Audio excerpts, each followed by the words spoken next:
Расскажи, идет третий период, команда проигрывает 1-2. Потом капитан команды берет шайбу, тащит и два подряд забивает. Как так может быть? Но это все настрой команды, они мне помогали со скамейки, и я как бы не одна забивала, всей пятеркой работали, все пятеркой лезли на ворота, и в итоге вот результат матча. Я все игры смотрел, мне показалось, что в обеих играх преимущество было ваших соперниц так по ходу матча, но потом вы как-то переламывали, да? За счет чего? За счет тактики, за счет скорости в конце собирались, раскусили соперника и начали забивать, бежать на ворота.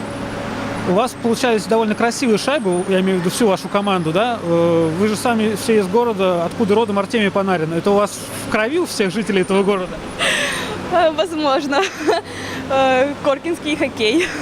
Коркинская школа, забивать только красиво. Да, Сами следите за успехами Артемия? конечно, следим. Всем городом следим, всей областью. Как можете оценить итоги турнира в целом, я имею в виду, по организации? Вот вам понравилось? Да, мне очень все понравилось. Организаторам спасибо огромное за такой турнир. Все было супер.